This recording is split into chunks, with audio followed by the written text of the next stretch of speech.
블루베리는 세계 10대 건강식품에 들어갈 만큼 우리 몸을 건강하게 하는데 도움이 되는 과일입니다. 최근 10년간 소비량이 가장 많이 늘어난 과일이기도 한데요. 특히 50대 이상에서 급속도로 섭취량이 늘어나고 있습니다. 이렇게 섭취량이 급속도로 올라가고 있는 이유는 블루베리가 먹기에도 편하고 건강에도 좋다고 알려져 있기 때문인데요. 냉동 블루베리의 판매량도 함께 증가하고 있습니다. 냉동 블루베리를 씻지 않고 그냥 드시는 분들이 많아지고 있는데요. 누구는 그냥 먹어도 된다. 어떤 사람은 반드시 씻어서 먹어야 된다. 의견이 분분합니다. 영상을 통해서 블루베리를 먹는 방법과 블루베리의 효능, 함께 먹으면 안 되는 음식과 함께 먹으면 좋은 음식까지 블루베리에 대한 모든 것 알려드리겠습니다. 먼저 냉동 블루베리 씻어야 되느냐 그냥 먹어도 되느냐 완벽하게 정리해드리겠습니다. 결론부터 말하자면 씻어서 드시는 것이 안전하다입니다. 먼저 냉동 블루베리를 구입하셨다면 식품의 유형을 확인하시기 바랍니다. 식품의 유형에 과체 가공품이라고 적혀 있다면 씻어서 냉동한 블루베리이기 때문에 그냥 드셔도 되긴 합니다. 그런데 식품 유형에 농산물이라고 표기되어 있다면 이것은 씻지 않고 냉동되어 유통된 블루베리이기 때문에 반드시 씻어서 드시는 것이 좋습니다. 그런데 간혹 식품의 유형이 표기되어 있지 않은 제품들도 있는데요. 이런 제품도 씻어서 드시는 게 좋겠죠? 2022년 한국소비자연맹에서 현재 시중에서 판매되고 있는 냉동과일, 블루베리, 망고, 딸기 등의 제품을 선정하여 안정성 평가를 했는데요. 과체 가공품 같은 세척과일 제품에서 미생물, 잔류농약, 곰팡이, 독소 등의 검사에서 규격 기준에는 적합하긴 했지만 미생물과 잔류농약이 검출된 제품들도 있었습니다. 이 자료를 바탕으로 한다면 냉동 블루베리 제품도 이미 씻어서 유통이 되고 있다고 할지라도 한번 씻어서 드시는 것이 좋겠습니다. 블루베리를 씻는 방법은 흐르는 물에 30초 정도만 씻어주면 되는데요. 깨끗이 씻는다고 블루베리를 물에 오래 담가두거나 흐르는 물에서도 오래 씻으면 안 됩니다. 블루베리에 함유된 안토시아닌 성분은 수용성이기 때문에 영양소가 다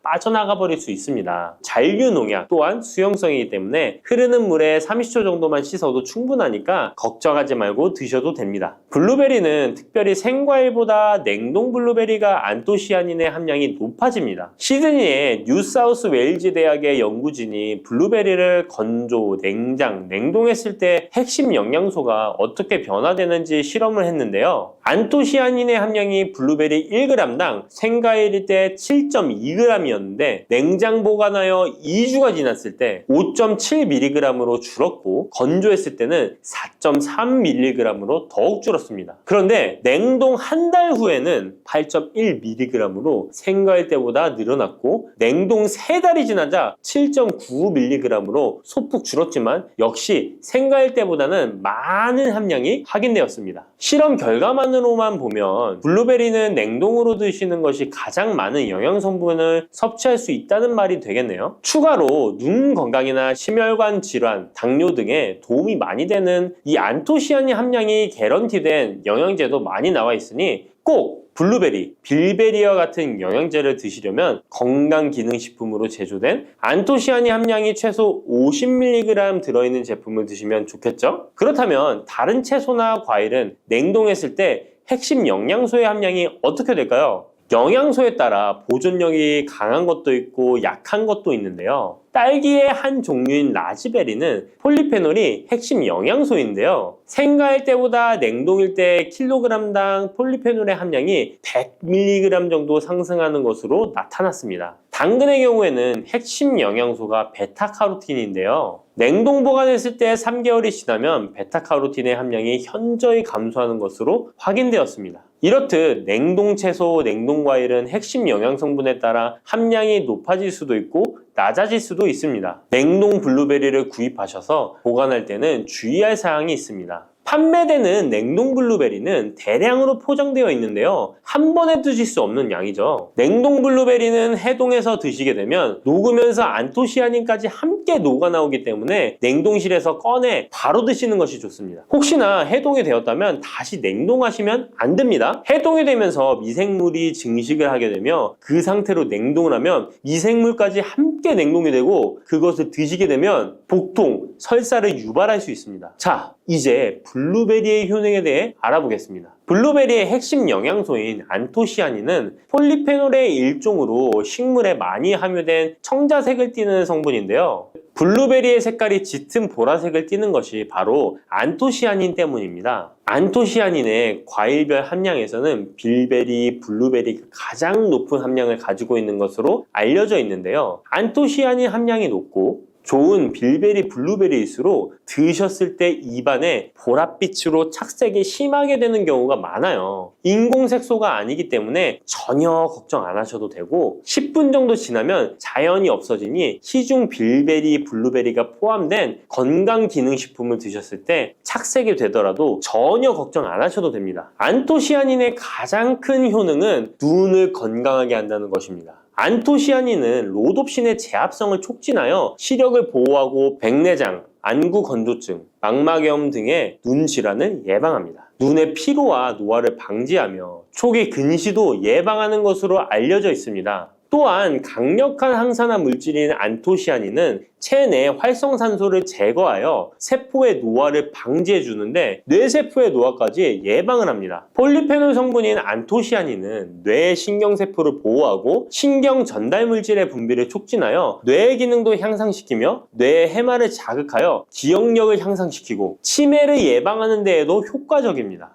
테로스틸벤 성분이 뇌의 신경 전달 물질인 도파민과 노르에피네프린의 분비를 촉진하여 집중력을 향상시키는 데에도 도움을 주는 것으로 알려져 있습니다. 간단히 말하자면 블루베리를 꾸준히 섭취하시면 기억력, 집중력을 향상시키고 치매를 예방하는 데에도 조금이나마 도움을 줄 수 있다는 것이에요. 또한 활성산소를 제거하는 안토시아닌은 피부 미용에도 좋은 효능을 발휘하는데요. 피부 노화를 방지할 뿐만 아니라 염증을 제거하고 억제하는 효과도 있어서 여드름, 피부를 개선하는 데에도 도움이 됩니다. 또한 비타민과 미네랄이 풍부하여 피부를 건강하게 유지하고 풍부한 안토시아닌과 비타민C는 피부의 수분을 유지하는 데 도움을 주어 주름을 예방하고 피부톤을 밝게 하는 데에도 도움을 줍니다. 그리고 풍부한 식이섬유는 장의 운동을 촉진시켜주고 장내의 노폐물을 흡착하고 배출시켜 피부 트러블을 개선하는 효과도 있습니다.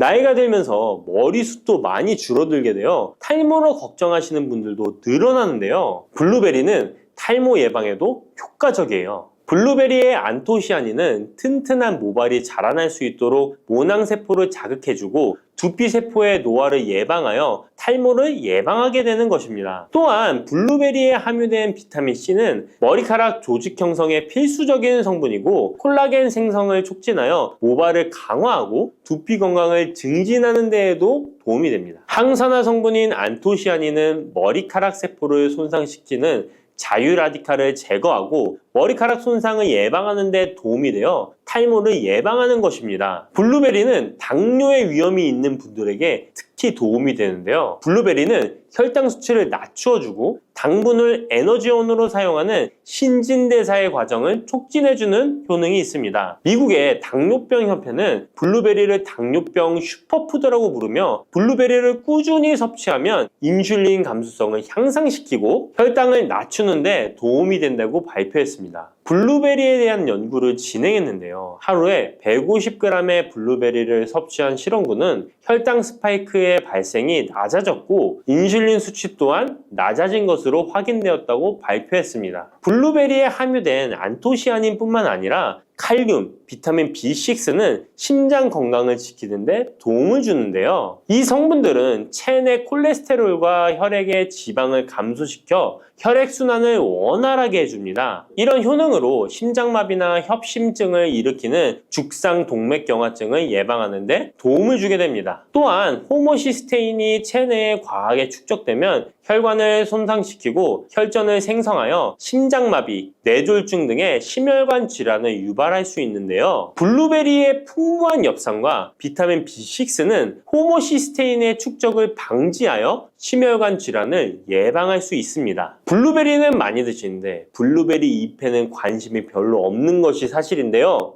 블루베리 잎이 열매의 항산화 효능보다 뛰어나다는 사실 알고 계신가요? 블루베리 잎은 열매보다 안토시아닌 함량이 높고 또한 폴리페놀의 일종인 클로로겐산의 함량도 높아 열매보다 항산화 효과가 20에서 30배 높은 것으로 알려져 있습니다. 놀랍지 않나요? 이러한 블루베리 잎은 차로 우려서 드시면 되는데요. 물 1리터에 잎 4g을 넣고 10분 정도 끓인 후에 식혀서 드시면 됩니다.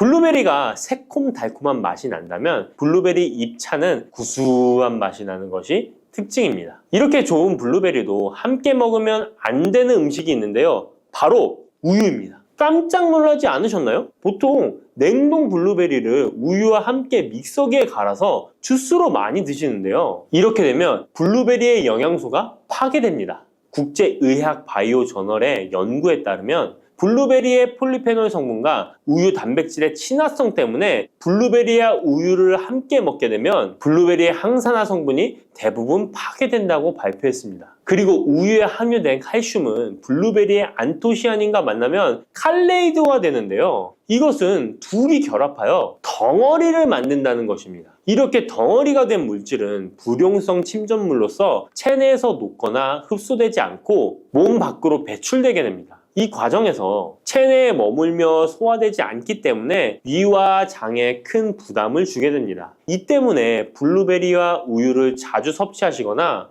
위와 장이 약하신 분들이 드실 경우 위장에 염증을 유발할 위험이 있습니다. 특히 신체 기능이 많이 떨어져 있는 나이가 많으신 분들이 이렇게 드시면 위장에 안 좋을 수 있으니 주의하시기 바랍니다. 블루베리 주스를 만들어 드실 때는 우유 대신 오트밀이나 물을 첨가하여 드시는 것이 좋겠습니다. 우유가 블루베리와 맞지 않는다고 해서 요거트도 맞지 않는 것은 아닙니다. 요거트는 발효 과정을 거쳐 단백질이 쉽게 분해되기 때문에 항산화 성분의 흡수율을 높여줍니다. 요거트에 냉동 블루베리를 얹어서 먹는 것은 좋은 블루베리를 먹는 방법이 되겠습니다. 블루베리를 드실 때 주의하셔야 할 분들도 있습니다. 블루베리에는 살리살신이라는 성분이 있는데 이것 때문에 알레르기 반응을 일으키는 분들이 있습니다. 블루베리를 드시면 입술이 붓거나 간지러운 증상이 나타나고 복통과 설사의 증상이 나타난다면 즉시 블루베리 섭취를 중단하셔야 합니다. 그리고 블루베리에는 혈액을 묽게 만드는 비타민 K가 풍부하게 함유되어 있는데요. 심장질환이나 뇌혈관 질환 등으로 이미 아스피린과 같은 혈전 용해제를 복용하고 계신 분들이 블루베리를 과잉 섭취하게 되면 문제가 발생할 수 있으니 섭취를 주의하셔야 합니다. 또한 사람에 따라서 블루베리가 일시적으로 혈당을 낮추는 효과가 있기 때문에 당뇨가 있는 분들이 블루베리를 과잉 섭취할 경우에 저혈당 증세도 나타날 수 있습니다. 어떤 음식이든 각자 자신의 체질에 맞게 드시는 게 가장 좋겠습니다. 마늘이 몸에 좋다는 사실은 너무도 잘 알고 계시죠? 그런데 이것과 함께 먹으면 암과 치매에 걸린다니 깜짝 놀라셨나요? 아무리 몸에 좋은 마늘이지만 함께 먹으면 오히려 몸에 독이 되는 음식들도 있습니다. 그리고 마늘은 생마늘, 구운 마늘, 찐마늘, 절인 마늘, 흑마늘 등 먹는 방법이 다양하잖아요. 이렇게 먹는 방법에 따라서도 우리 몸에 주는 효능이 다르답니다. 여기서 잠깐! 마늘 껍질은 대부분 먹지 않고 버리시잖아요. 마늘 껍질 오늘부터 절대 버리지 마시기 바랍니다. 마늘 껍질을 왜 먹어야 하는지 그리고 어떻게 먹어야 하는지 알려드릴게요. 자, 그럼 마늘과 절대 함께 드시면 안 되는 음식과 마늘과 함께 드시면 좋은 음식, 그리고 마늘과 마늘 껍질의 효능까지 마늘에 대한 모든 것을 알려드릴게요. 마늘은 정말 우리나라 사람들이 좋아하는 식재료인데요. 한국농촌경제연구원이 발표한 자료에 의하면 우리나라 1인당 1년 동안 마늘 소비량이 7kg인데요. 놀라지 마세요. 세계 평균이 0.8kg이랍니다. 우리나라 사람들이 마늘을 정말 많이 먹고 있죠. 마늘을 많이 먹는다는 것, 그만큼 건강한 식단을 먹고 있을 가능성이 높은 건 사실이지만 먹는 방법에 따라 오히려 독이 될 수도 있습니다. 여기서 마늘과 절대 함께 먹으면 안 되는 음식 첫 번째는 바로 빵입니다. 마늘빵 아시죠? 마늘이 발라져 있어 달콤 쌉싸름한 마늘 맛도 나고 향긋한 향도 좋아 즐겨 먹게 되는데요. 마늘이 있어서 몸에도 좋은 빵이라고 착각하고 즐겨 드실 수 있는데요. 마늘빵은 절대 드시면 안 됩니다. 왜냐하면 빵의 재료인 밀가루는 탄수화물이 주 성분인데요.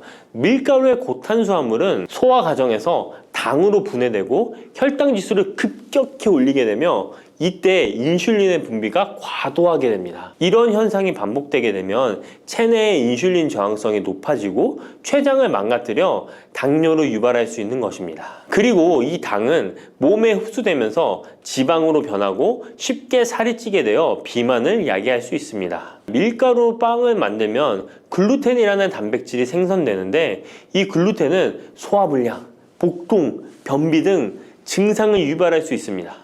이뿐만 아니라 글루텐이 몸에 들어오면 장에서 에소루핀이라는 성분이 만들어지게 되는데 이 에소루핀은 중독성이 강해 밀가루 중독을 일으켜 빵 같은 밀가루를 과다 섭취하게 만든다는 것입니다. 마늘이 아무리 좋은 성분으로 항암작용, 항염증 작용을 한다고 해도 마늘빵으로 드신다면 아무 소용이 없는 것입니다. 그러면 마늘은 어떻게 먹어야 마늘의 효능을 극대화할 수 있을까요? 마늘은 생으로 드실 때도 물론 좋지만 익혀서 드실 때 더욱 좋습니다. 몸에 보약이 되는 마늘 먹는 법, 첫 번째는 마늘밥입니다. 국립농업과학원에 따르면 마늘의 S-알리시스테인 함량을 조리법에 따라 조사한 결과 생마늘일 때 S-알리시스테인 함량이 2.77mg 정도 되었고 삶기 시작한 후 30분이 지나면 4.92mg이 되었으며 1시간이 지났을 때 9.16mg으로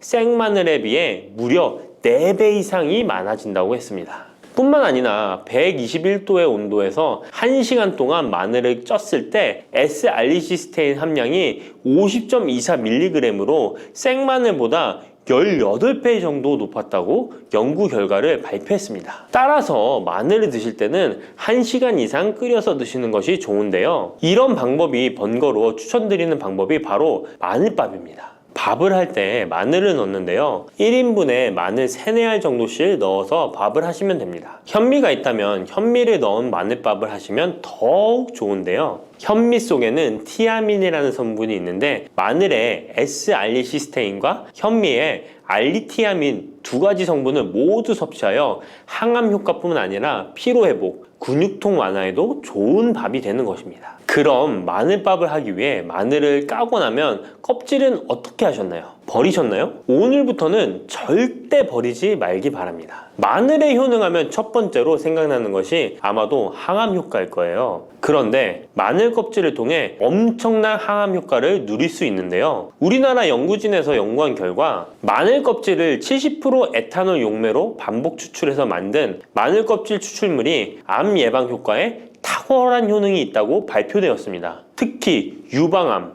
위암, 간암, 대장암, 폐암, 세포뿐 아니라 다양한 암세포에 대한 억제 효과가 있다고 했는데요. 그 중에서도 유방암 세포의 증식을 억제하는 데 효과가 가장 높았다고 합니다. 마늘 껍질의 두 번째 효능은 바로 심혈관을 튼튼하게 한다는 것입니다. 마늘 껍질은 마늘 알맹이보다 식이섬유가 4배, 폴리페놀이 7배나 많게 함유되어 있는데요. 식이섬유는 혈관 내에 나쁜 콜레스테롤을 흡착해 몸 밖으로 배출하는 데 도움을 주고 항산화 성분인 폴리페놀은 콜레스테롤이 산화되는 것을 막아 나쁜 콜레스테롤이 만들어지는 것을 방지하는 데 효능이 있는 아주 중요한 성분입니다. 마늘 껍질에 함유된 알리신 성분은 혈중 지지를 낮춰 콜레스테롤과 중성지방을 낮추는 데 효과적인 성분입니다. 이를 통해 동맥경화를 방지하는 데 도움을 주어 심혈관 질환을 예방하는 데 좋은 성분인 것입니다. 또 마늘 껍질을 말려 분말로 만들어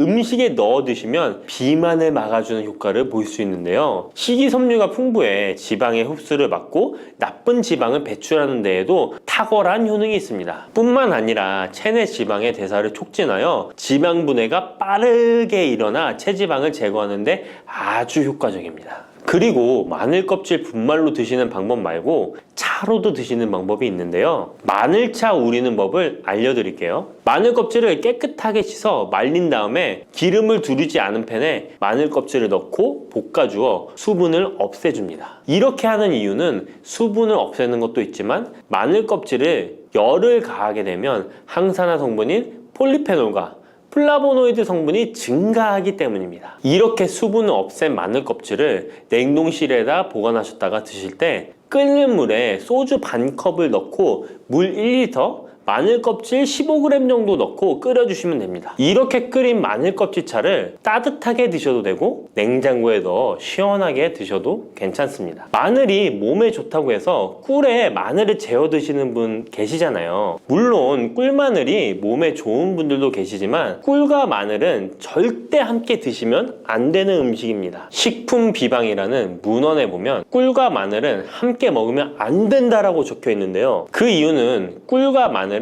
둘 다 열을 내는 뜨거운 음식이기 때문입니다. 꿀과 마늘을 함께 먹게 되면 체질이 맞지 않는 경우에는 부작용이 클 수 있기 때문입니다. 체질에 맞지 않는 분들이 이 꿀마늘을 드시게 되면 눈의 충혈이 잦아지고 노화가 빨라질 수 있습니다. 돋보기를 빨리 쓸 수 있게 된다는 거죠. 또한 두통이 생기며 피부에도 트러블이 생기는 부작용도 있으니 꼭 기억하시기 바랍니다. 당 섭취에 주의하셔야 하는 당뇨, 고지혈증을 갖고 계신 분들이나 암 환자분들은 절대로 꿀마늘을 드시면 안 됩니다. 그렇다면 마늘을 또 어떻게 드시는 것이 좋을까요? 바로 다양한 쌈채소와 함께 드시는 것을 추천드립니다. 마늘의 매운맛을 내는 알리신 성분이 혈관을 건강하게 하여 암을 예방하고 쌈채소를 통해 다양한 비타민과 무기질을 섭취하며 풍부한 항산화 물질도 섭취해 활성산소를 제거하고 혈관을 깨끗하게 해 노화를 방지하고 활력이 넘치는 건강한 몸이 될 수 있는 것이죠. 그런데 마늘을 반찬으로 만들어 드실 때 절대 드시면 안 되는 것이 있습니다. 그것은 바로 마늘장아찌입니다. 아니, 마늘장아찌가 왜? 라고 의문이 생기는 분들이 계시죠? 모든 마늘장아찌가 안 된다는 것이 아니라 설탕이 많이 들어간 마늘장아찌는 만들어 드시면 안 됩니다. 시중에 판매되는 마늘장아찌에는 설탕이 많이 들어가 있을 가능성이 높으니 절대 드시지 않기를 바랍니다. 몸에 좋은 마늘도 설탕과 함께 먹으면 오히려 독이 되는데요. 설탕이 많이 함유된 마늘장아찌를 드시게 되면 혈당이 급격하게 오르고 인슐린 저항성이 높아지며 혈액 속에 중성지방이 많아져 혈액을 끈적하게 만들게 됩니다. 또한 설탕을 많이 섭취하게 되면 뇌에서 기억력을 담당하는 해마의 크기를 줄어들게 해 기억력을 감퇴시키고 나아가 치매를 일으킬 수도 있습니다. 집에서 마늘장아찌를 담가 드실 때는 설탕을 넣지 말고 건강한 식재료만을 사용하시는 것이, 마늘을 건강하게 드실 수 있는 또 다른 방법은 흑마늘을 추천드립니다. 마늘에 열을 가하면 마늘색이 점점 짙어져 결국 까맣게 변하는 흑마늘이 되는데요. 그 이유는 마늘 속에 있는 당류와 단백질인 아미노산이 반응하여 갈색을 띠는 멜라노이딘 색소가 만들어지기 때문입니다. 이 반응을 마이야르 반응이라고 하죠. 고기를 구우면 빨간색의 고기가 점점 희어지다 갈색으로 변하는 반응과 같은 원리인 것입니다. 이렇게 흑마늘을 만들게 되면 생마늘보다 S알리스테인 성분이 5배가 많아질 뿐만 아니라 새로운 항산화 물질들이 많이 만들어지게 됩니다. 항암 효과가 뛰어난 폴리페놀이 생마늘에 비해 4배 이상 많아지고 유액 분비를 촉진해 소화를 잘 되게 하는 효능도 있으니 잊지 마시고 흑마늘을 만들어 주시기 바랍니다. 마늘은 또 요리할 때 많이 사용하는 재료인데요. 마늘을 얇게 썰어 기름에 튀긴 마늘튀김을 절대 드시면 안 됩니다. 기름에 마늘을 튀기면 마늘 향도 좋고 마늘의 매운맛은 없어지고 단맛은 좋아져 남녀노소 좋아하는 식재료가 되는데요. 뜨거운 기름에 튀긴 마늘은 우리 몸에 좋은 항산화, 항암 물질들을 파괴하고 몸에 안 좋은 탄수화물만 남은 음식이 됩니다. 마늘을 튀길 때 사용하는 기름은 오메가6 지방산이 많은 식용유를 사용하게 되는데요. 이런 기름을 많이 먹게 되면 몸 안에 지방산 불균형이 일어나 염증 수치가 높아질 수 있습니다. 튀긴 마늘을 섭취하게 되면 당 독소 또한 높아져 결국 우리 몸에 인슐린 저항성이 높아지는 악영향을 주는 것이죠. 만약 기름에 튀긴 마늘을 드시고 싶다면 한 가지 방법이 있는데요. 그것은 올리브유를 사용하시고 불을 오래 가열하지 말고 살짝만 가열하여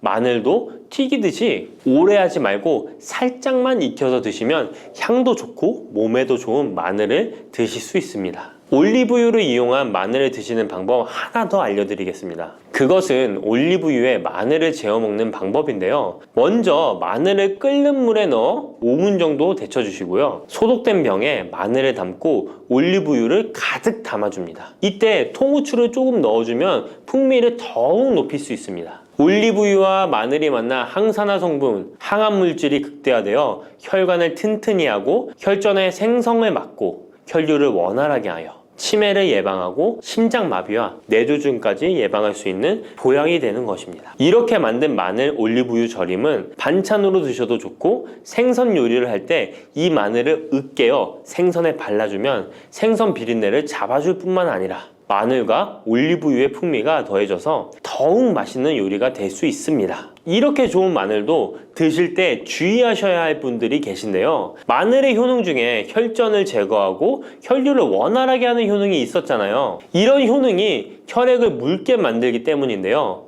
와파린, 아스피린 같은 혈전 용해제를 복용하시는 분들이 마늘을 많이 드시게 되면 상처가 났을 때 피가 잘 멈추지 않을 수 있으니 주의하시기 바랍니다. 평소 위염이나 위궤양이 있어서 위가 안 좋으신 분들은 마늘에 알리신 성분이 위 점막을 자극하여 증상이 악화될 수 있으니 주의하시기 바랍니다. 그리고 과민성 대장 증후군이 있는 분들도 마늘을 많이 드시게 되면 복통이 일어날 수 있으니 마늘은 조금만 드시길 바랍니다. 들깨를 이렇게 드시면 당뇨와 혈당이 싹 사라지고 치매도 예방할 수 있어요. 들기름, 들깨하면 무엇이 생각나시나요? 들기름에 북어와 미역국을 구수하게 볶아 시원한 북어 미역국을 끓여 먹어도 정말 맛있죠? 건강에도 좋다는 이 들기름과 들깨 잘못 먹으면 암에 걸리고 혈관 건강에도 악영향을 줘서 치매도 유발할 수 있다는 사실 알고 계셨나요? 들깨의 효능과 어떻게 먹을 때 건강을 해쳐 암에 걸리고 치매를 유발하는지, 그리고 어떻게 먹는 것이 건강하게 먹는 방법인지, 어떻게 보관하는 것이 가장 좋은 방법인지 들깨에 대한 모든 것 알려드릴게요. 나이가 들면서 산책하기도 힘들고 관절이 쑤시고 무릎 통증 때문에 힘드시지 않으신가요? 들깨의 첫 번째 효능은 바로 관절염에 좋다는 것입니다. 무릎이나 관절 통증 때문에 병원에서 진통제를 처방받으시잖아요. 이때 처방받는 진통소염제의 역할은 몸속에 프로스타글란딘이라는 물질의 생성을 억제해서 통증을 막아주는 건데요. 들깨 속에는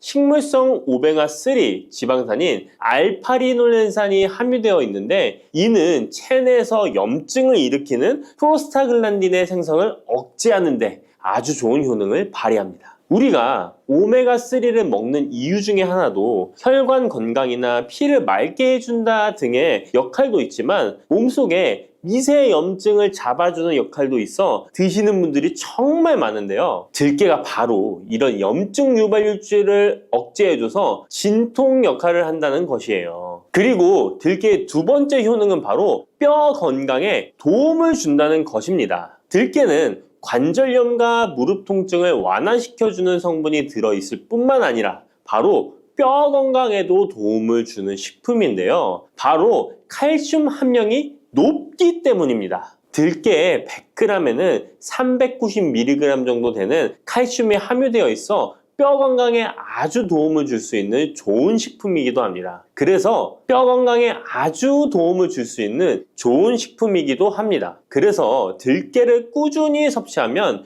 골다공증 예방에도 참 좋은데요. 골다공증은 중년 이후 노화가 진행될 때 영양 불균형이 생기면서 많이 발병하게 되는데요. 여성의 경우 폐경 이후에 골밀도가 많이 감소해서 골다공증이 발생하는 경우가 많습니다. 노인의 골반 골절은 65세 이상은 30%가 1년 내에 사망하고 80세 이상은 50%가 2개월 내에 사망을 할 수 있으므로 노인의 뼈에 대한 관리는 매우 중요한데요. 골다공증의 관리는 뼈 건강을 유지하고 골절 위험을 줄이기 위해 중요합니다. 뼈 건강을 위해 들깨 꾸준히 섭취하는 게 좋겠죠? 나이가 들면서 깜빡깜빡하는 일이 잦아지고 기억력이 떨어져 고민되시는 분이 많으시죠? 이제 걱정하지 마세요. 세 번째 들깨 효능은 바로 뇌 건강, 뇌신경을 튼튼하게 해주고 기억력을 높여주며 치매를 예방하는 데 도움을 준다는 것입니다. 이렇게 좋은 효능이 있는 이유는 들깨에 바로 아까 잠깐 말씀드린 오메가3가 풍부하게 함유되어 있기 때문입니다. 오메가3는 등푸른 생선에 많이 함유되어 있다고 알고 계시잖아요. 이것은 동물성 오메가3고요. 식물성 오메가3인 알파리놀렌산이 들깨에 많이 함유되어 있는데요. 들깨에 함유된 지방산 중에서 60%가 바로 알파리놀렌산입니다. 이 알파리놀렌산은 뇌신경 보호에 탁월한 효과가 있는데요. 어떻게 뇌신경을 보호하느냐? 뇌신경에 염증을 일으켜 망가뜨리는 사이토카인이라는 물질이 있는데요. 이런 사이토카인 물질의 분비를 감소시키고요. 또 알츠하이머 치매 환자의 뇌에 많이 발견되는 비정상적인 단백질인 베타 아밀로이드도 바로 이 알파리놀렌산이 감소시키기 때문입니다.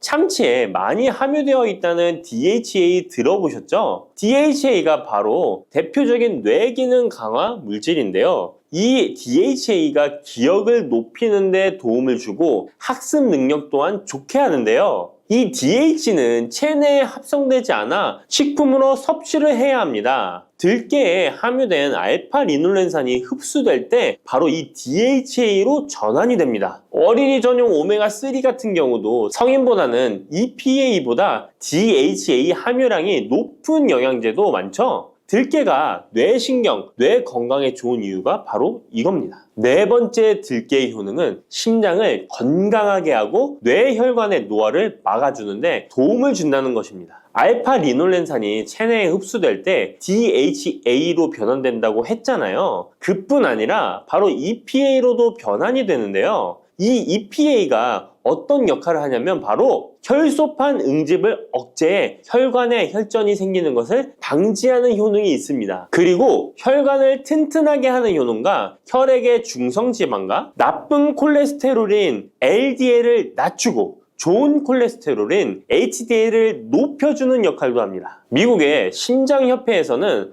허혈성 뇌졸중, 심장마비로 인한 돌연사, 관상동맥 질환 등의 위험을 감소시키기 위해 매주 1에서 2회 이상 오메가3 지방산이 풍부한 등푸른 생선을 섭취하는 것이 도움을 준다고 발표했습니다. 그런데 이 오메가3 지방산의 함량을 살펴보면 100g당 오메가3 지방산의 함량이 연어에는 11.5g, 고등어에는 9.9g, 들깨에는 무려 63.1g이나 함유되어 있습니다. 정말 많이 함유되어 있죠? 들깨에는 연어에 비해 5배 이상 들어있다는 것입니다. 들깨를 꾸준히 드셔서 혈관도 건강하게, 심장도 튼튼하게 유지하시기 바랍니다. 다섯 번째 들깨의 효능은 바로 변비에 좋다는 것입니다. 들깨의 껍질에는 식이섬유가 풍부한데요. 들깨 100g에는 18g 정도로 풍부한 식이섬유가 함유되어 있습니다. 이 식이섬유는 장내에서 수분을 흡수하게 되는데요. 수분을 흡수하여 대변을 무르게 하고 장 운동도 촉진하여 변비를 예방하는 데 도움을 주는 것입니다. 또한 불포화 지방산이 풍부한데요. 들깨에 함유된 리놀렌산이 대장의 염증을 억제해주고 변비로 인해 발생할 수 있는 대장질환 또한 예방하는 데 도움을 줄 수 있습니다. 6번째 들깨의 효능은 바로 췌장을 건강하게 하는데 도움을 준다는 것입니다.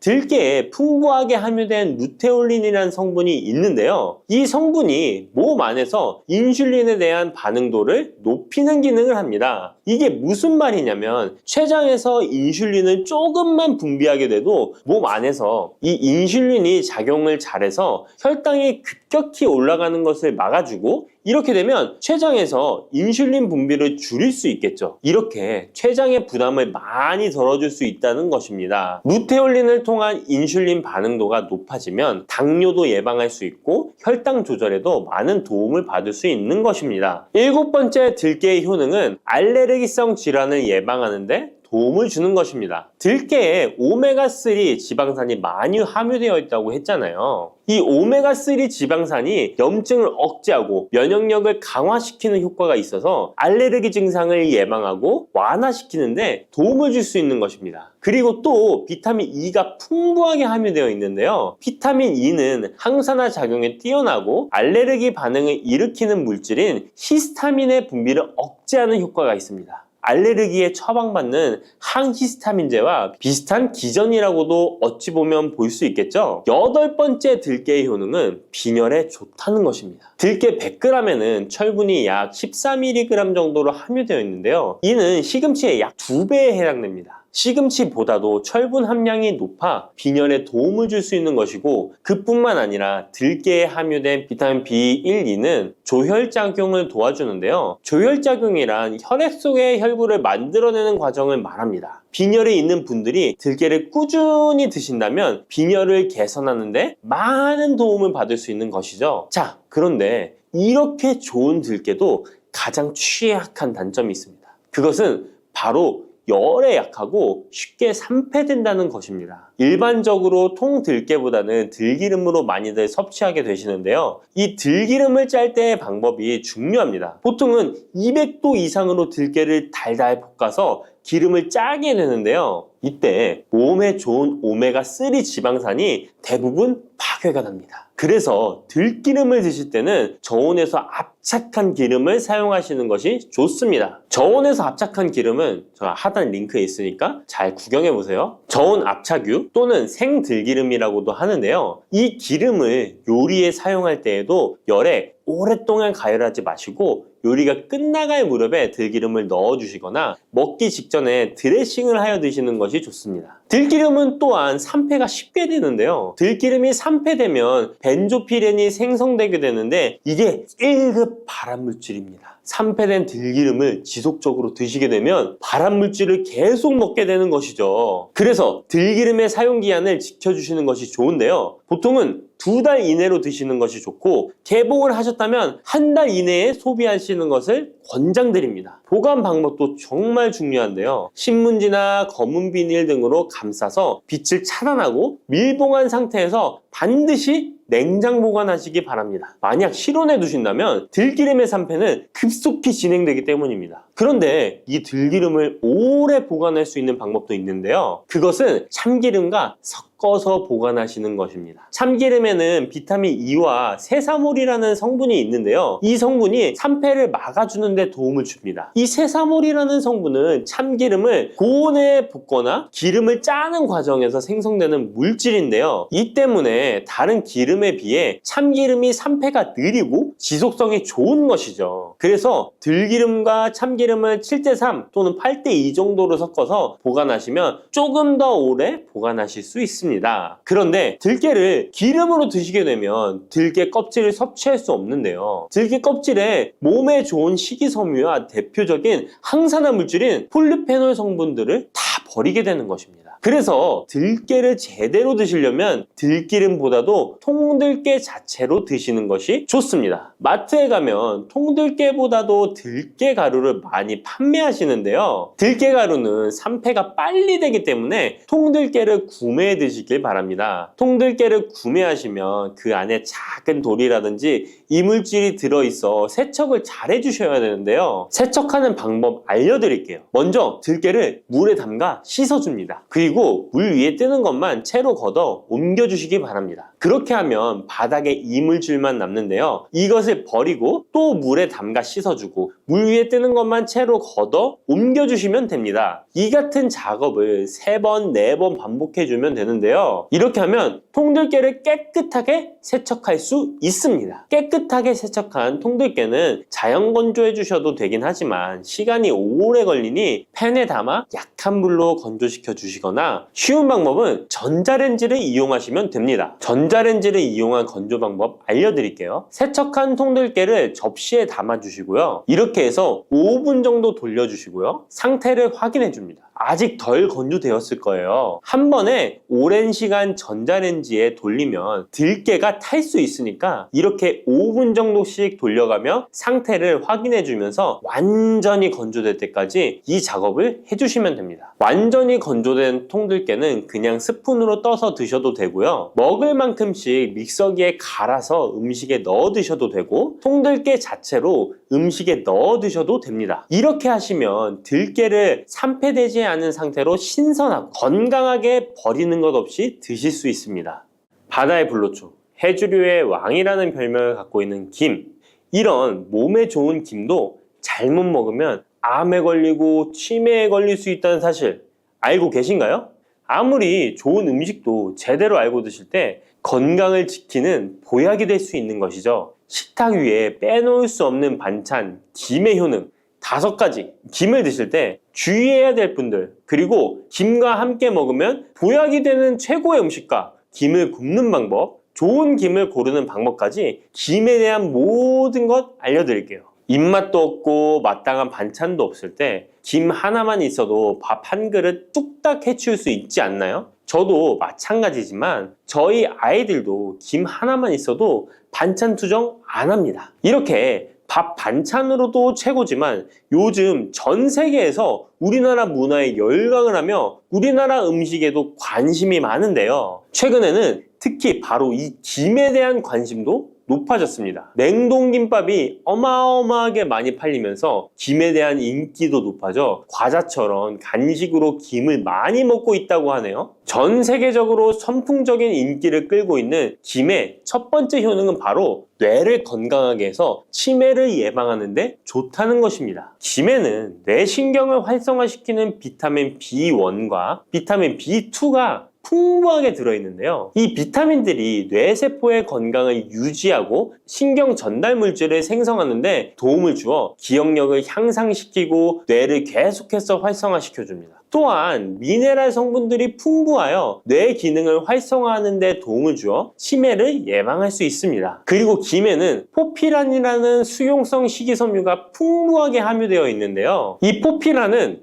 혈관 내에 나쁜 콜레스테롤 LDL 수치를 떨어뜨려주는 효능이 있습니다. 따라서 혈관 내의 혈전 생성을 막아주고 동맥경화도 예방하여 혈액순환을 좋게 함으로써 뇌에도 혈류를 원활하게 해주는 것입니다. 또 김에 함유되어 있는 알긴산이라는 성분이 있는데요. 이 알긴산도 콜레스테롤이 혈관에 쌓이는 것을 방지하고 몸 밖으로 배출시켜주는 역할을 해줍니다. 국립부경대학교 연구팀의 연구 결과에 따르면 알긴산은 혈관 내의 중금속과 노폐물을 흡착하여 제거하고 혈액 속 중성지방 및 콜레스테롤을 억제하여 피를 맑게 하고 성인병 예방에 놀라운 기능을 한다고 보고하고 있습니다. 이러한 성분들의 효능으로 뇌에 필요한 영양분을 충분히 공급하고 노폐물을 빨리빨리 배출할 수 있게 되어 머리도 맑아지고 뇌신경을 튼튼하게 해주는 것이죠. 이러한 김과 계란을 함께 드시면 엄청난 시너지 효과를 누릴 수 있는데요. 계란에는 비타민 B1, 2와 콜린이라는 성분이 풍부한데 이 성분들이 뇌신경을 활성화하는 데 큰 도움을 줄 수 있습니다. 그 이유를 살펴보면 콜린은 뇌의 신경 시스템에서 중요한 역할을 하는 아세틸콜린이라는 물질의 주 성분인데 아세틸콜린은 신경 전달 물질로 뇌세포 사이에서 정보를 전달하는 역할을 해줍니다. 바로 이 콜린이 충분히 공급되어야 기억력, 학습 능력, 그리고 인지 기능을 유지할 수 있습니다. 이뿐만 아니라 김은 계란에 부족한 비타민 C를 보충해주고 계란은 김에 부족한 비타민 D를 보충해줘서 서로가 정말 잘 어울리는 식품이 되는 것입니다. 계란과 김이 만나면 정말 뇌 기능에 필요한 보약이나 다름이 없는 것이죠. 김의 두 번째 효능은 식물성 단백질 공급원의 최고봉이라는 것입니다. 김에 함유된 단백질의 양은 소고기보다도 많은데요. 소고기가 단백질이 풍부하다고 알고 계시잖아요. 소고기 100g당 단백질의 함량은 20g이고요. 김 100g당 단백질의 함량은 30g입니다. 소고기보다 김에 단백질이 많이 들어있다니 놀랍지 않나요? 마른 김 5장에는 계란 1개에 함유된 단백질의 양이 들어있다고 합니다. 그런데 이 단백질에 식물성 단백질과 동물성 단백질이잖아요. 이 둘을 함께 먹을 때 더욱 흡수가 잘 되어 건강에 좋은데요. 이 김과 계란을 함께 먹을 수 있는 정말 좋은 방법 알려드릴게요. 김 계란말이는 많이들 해 드시잖아요. 반찬으로 만들어 먹기도 편하고 맛도 좋아 많이들 드시는데요. 그것 말고 계란김전을 알려드릴게요. 먼저 김을 먹기 좋은 크기로 잘라주시고요. 한쪽에 놓아줍니다. 적당한 용기에 계란을 깨주시고요. 속은 한 꼬집으로 약간 간을 해줍니다. 다음에 계란을 풀어줍니다. 이제 김을 2장씩 포개어 계란물을 앞뒤로 잘 묻혀준 다음에 기름을 두른 팬에다 부쳐주시면 됩니다. 정말 쉽죠? 이렇게 김과 계란을 함께 드시면 맛도 좋고 건강도 챙길 수 있는 밥상 위에 보약이 된답니다. 세 번째, 김의 효능은 항산화 작용입니다. 몸 안에 활성산소가 많아지게 되면 활성산소가 세포를 공격하여 노화시킬 뿐 아니라 암세포로 변이시켜 암을 발생시키기도 하는데요. 김에는 이런 활성산소를 제거시켜 줄 수 있는 강력한 항산화 물질인 베타카로틴이 풍부하게 함유되어 있습니다. 대표적인 강력한 항산화 물질인 베타카로틴은 당근에 많이 함유되어 있다고 다들 알고 계시잖아요. 당근보다 김에 베타카로틴이 더 많이 함유되어 있습니다. 당근 100g에는 5.516mg이 함유되어 있고 김 100g에는 무려 22,500mg이나 함유되어 있습니다. 당근보다도 4배 정도 많은 베타카로틴이 함유되어 있는 것이죠. 놀랍죠? 오늘 놀랄 일이 많은 것 같네요. 이 베타카로틴은 우리 몸속에서 비타민 A로 전환이 되는데요. 비타민 A 하면 무엇이 생각나시나요? 네, 생각하고 계신 건 맞습니다. 바로 눈이죠, 눈. 비타민 A는 시력을 보호하고 야맹증을 예방하는 데 도움이 되는 것입니다. 또한 김에 단백질이 많이 함유되어 있다고 했잖아요. 이 단백질이 비타민 A와 만나면 로놉신이라는 성분이 생성되는데요. 이 로놉신이 시력을 보호하고 야맹증을 예방하는 역할을 하는 것입니다. 당근이 눈 건강에 좋다고 많이들 드시는데 당근보다도 김에 더 많이 함유되어 있다는 사실 꼭 기억하시기 바랍니다. 네 번째 김의 효능은 골다공증 예방에 도움을 준다는 것입니다. 김에는 칼륨이 풍부하게 함유되어 있는데요. 칼슘 하면 떠오르는 식품이 있죠. 바로 우유인데요. 우유 100g에는 칼슘이 110mg 함유되어 있고 김 100g에는 칼슘이 490mg이나 함유되어 있습니다. 김에는 우유보다 무려 4배 많은 칼슘이 함유되어 있는 것이죠. 나이가 들면서 특히 여성분들이 골다공증 발병률이 높아 힘든 경우가 많으신데요. 저희 어머니도 골밀도가 낮아져 병원에서 처방을 받아 약을 드시더라고요. 주변에도 중년의 나이를 넘어서고 계신 분들 중에 골다공증으로 약을 드시는 분들이 많으신데요. 우리나라 사람들의 부족한 영양소가 바로 칼슘이라서 이런 현상이 나타나는 것입니다. 칼슘이 부족하면 뼈가 약해지고 점점 골밀도가 낮아져서 골다공증이 발병하게 되는 것인데요. 김에 함유된 칼슘은 특히 우리 몸에 흡수가 잘 되어 정말 좋습니다. 우유보다 4배 많은 칼슘을 가지고 있는 김을 평소에 충분히 드신다면 골다공증 예방에도 도움을 받을 수 있습니다. 김을 드실 때에도 먹는 방법을 알고 드시는 게 좋겠죠. 김의 영양소를 잘 흡수할 수 있도록 먹는 방법이 있는데요. 김을 구울 때 어떻게 하시나요? 보통 기름을 김에 바르고 불에 구워 드시잖아요. 그렇게 하시면 안 되고요. 마른 김을 아무것도 바르지 않은 달궈진 팬에 앞뒤로 5초씩 살짝 구운 다음에 들기름을 발라 드시면 됩니다. 이 김에 열을 가하게 되면 김에 함유된 영양소들의 체내 흡수율이 높아지게 됩니다. 이 들기름을 굽기 전에 바르지 않고 구운 후에 바르는 이유는 들기름이 열에 약해서 들기름을 바른 채로 굽게 되면 들기름이 산패되어 오히려 건강을 해칠 수 있기 때문입니다. 열을 가하지 않은 들기름을 바르면 들기름의 불포화 지방산이 또 혈관을 깨끗하게 해줘서 더욱 건강한 식사를 하실 수 있습니다. 이 5번째 번째, 김의 효능은 당뇨를 완화시키는 데 도움을 준다는 것입니다. 당뇨병이 있는 분들은 비타민 B1, 2가 결핍되어 있는 분들이 많은데요. 김에 바로 이 비타민 B1, 2가 풍부하게 함유되어 있어 당뇨를 완화시키는 데 도움이 되는데요. 2017년 한국식품과학지에 실려있는 연구에서 당뇨 환자들이 김을 섭취하면 혈당 수치를 낮추는데 도움이 된다고 보고했습니다. 이는 김에 함유된 비타민 B1, 2 때문이라고 밝혔습니다. 당뇨 환자는 비타민 B1, 2가 결핍되기 쉬운데요. 그 이유는 비타민 B1, 2는 고기에 보통 많이 함유되어 있는데 당뇨 환자의 식단은 채식인 경우가 많아서 비타민 B1, 2를 섭취할 수 있는 기회가 적어지기 때문입니다. 또한 당뇨 환자에게 처방되는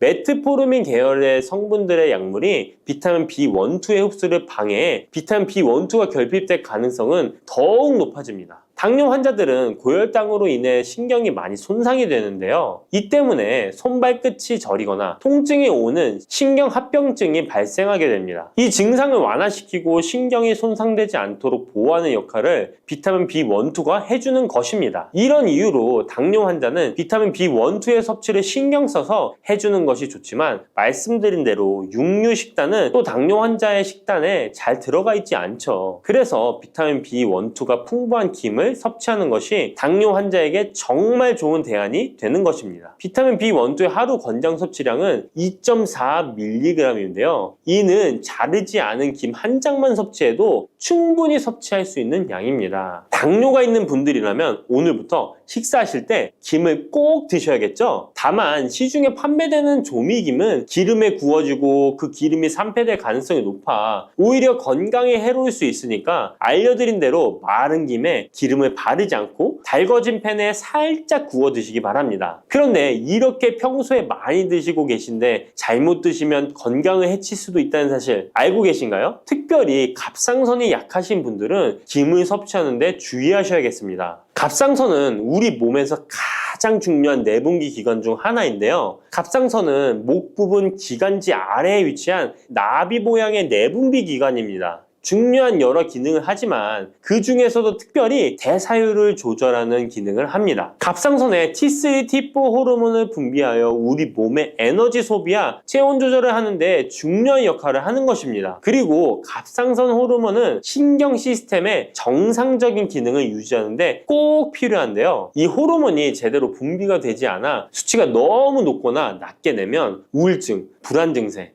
기억력 감퇴 등의 문제가 발생할 수도 있습니다. 이 갑상선 호르몬 중에 요오드가 있는데요. 김에 이 요오드가 풍부하게 함유되어 있습니다. 요오드가 부족하면 체중이 늘어나고 탈모가 생길 수 있으며 만성 피로에 힘들어질 수도 있습니다. 세계보건기구에서는 요오드가 부족하면 뇌세포가 손상되고 치매가 발생할 수도 있다고 보고하고 있습니다. 이렇게 중요한 요오드, 김에 풍부하니 먹어야 되는 거 아닌가? 생각하실 수 있잖아요. 맞는 말씀이지만 예외가 있습니다. 갑상선이 약하신 분들은 김 섭취에 주의해야 된다고 했잖아요. 갑상선 저하증이나 항진증이 있는 분들이 김을 많이 드시면 오히려 건강을 해칠 수 있습니다. 건강하신 분들은 김을 많이 드셔도 호르몬 조절이 되어 문제가 없지만 갑상선에 문제가 있어 호르몬 조절이 잘 안 되는 분들은 이 요오드의 수치가 높아지게 되면 체내의 활성산소가 증가하게 되어 염증을 일으키고 갑상선염을 유발하며 심해지면 갑상선 암으로 발전시킬 수도 있습니다. 우리 한국인의 식단에는 이미 요오드의 함량이 높기 때문에 김을 조금만 드셔도 요오드의 수치가 금방 높아질 수 있습니다. 따라서 갑상선에 문제가 있는 분들은 김을 드실 때 주의하셔야 하는 것입니다. 그렇다고 요오드가 풍부한 해조류와 같은 음식을 아예 드시지 말라고 말씀드리는 게 아니라 과량 섭취만 주의하시고 적정량은 드셔도 괜찮습니다. 그렇다면 갑상선에 문제가 있는 분들이 김을 드실 때 해결 방법이 없을까요? 있습니다. 그것은 바로 마늘과 함께 드시는 겁니다. 대표적인 강력한 항암식품이 마늘이잖아요. 마늘에는 셀레늄이라는 성분이 풍부합니다. 이 셀레늄은 다량의 요오드로 인해 발생되는 활성산소로부터 갑상선을 보호하는 역할을 하게 되는 것입니다. 그래서 건강기능식품 기능성 원료로서 유해산소로부터 세포를 보호하는 작용을 한다는 효능을 가지고 있다고 우리나라 식약처에서도 인정을 해주고 있죠. 그리고 갑상선 호르몬의 생성도와 갑상선에 문제가 있는 분들이 드시면 호르몬 문제를 해결하는데 도움이 되는 것입니다. 또한 김에 함유된 알긴산이라는 성분이 콜레스테롤이 혈관에 쌓이는 것을 방지하고 몸 밖으로 배출시켜주는 역할을 한다고 알려드렸는데, 바로 이 마늘과 함께 드시면 이 효능이 배가 돼서 혈관에 혈전이 생기는 것을 막아주어 혈관 건강에 최고의 보약이 되는 것입니다. 이렇게 좋은 김 아무거나 드시지 마시고요, 좋은 김 고르는 방법도 알려드릴게요. 좋은 김은 검붉은색을 띠며 살짝 반짝이는 윤기가 있고 냄새 없이 담백한 맛이 나는 것입니다. 그리고 구웠을 때 녹색빛이 선명하게 나타나며 물에 불렸을 때는 잘 녹고 김을 담갔던 물이 맑을수록 좋은 김이라고 할 수 있습니다. 이 김은 저희 하단 링크에 있으니까 링크 한번 보시고 김을 사시기 바랍니다.